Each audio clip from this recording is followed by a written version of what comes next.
அண்ணே கரப்ஷன் மட்டும் ஒரு இஷ்யூ இல்லைங்கண்ணே. நம்ம ஒன்று விஷயம் என்ன புரிஞ்சுக்கணும்னா, கரப்ஷன் என்பது ஒரு ட்ரிகர் ஃபேக்டர். நம்ம ட்ரிகர் பண்ணணும், மக்களுடைய மனசாட்சியை ட்ரிகர் பண்ணணும், மக்கள்கிட்ட அந்த நெரட்டிவை நம்ம கொண்டு போகணும். மக்கள்கிட்ட சொன்னோம் சார் கரப்ஷனும் ஒரு ஃபேக்டர்.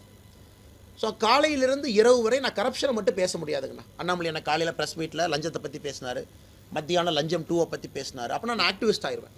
அப்போ நான் அரசியல்வாதி இல்லைண்ணே, நான் ஆக்டிவிஸ்ட். எத்தனையோ ஆக்டிவிஸ்ட் தமிழ்நாட்டில் இருக்காங்க, சிறப்பாக செயல்படுறாங்க. பத்திரிகை நண்பர்கள் நீங்களும் நிறைய பேர் ஆக்டிவிஸ்டாக காட்டுறீங்க. லஞ்சம் என்பது ஒரு ஃபேக்டர், கரப்ஷன் என்பது ஒரு ஃபேக்டர், குட் கவர்னன்ஸ் அதை விட பெரிய ஃபேக்டர். நாங்கள் என்ன செஞ்சுருக்கோம் 10 ஆண்டு, அதை விட பெரிய ஃபேக்டர் அடுத்த 5 ஆண்டுகள் என்ன செய்ய போகிறோம். அதனால் லஞ்சம் எப்போ பேசணுமோ பேசுகிறோங்கண்ணா. DMK files part 1 part 2 part 3 எப்போ பேசுகிறோமோ பேசுகிறோம். இன்றைக்கி நம்மளுடைய தலைவர்கள் ஸ்பீச்செல்லாம் பார்க்குறீங்க. ஏன்னா நம்ம முதல் முறை ஆட்சிக்கு வரப்போகிறது இல்லைங்கன்னா 10 ஆண்டுகள் ஆட்சியில் இருந்திருக்கோம். நீங்களே ஃபஸ்ட்டு கேள்வி என்ன கேட்பீங்க, அண்ணே 3வது முறை ஓட்டு கேட்குறீங்க, 10 வருஷம் என்ன செஞ்சு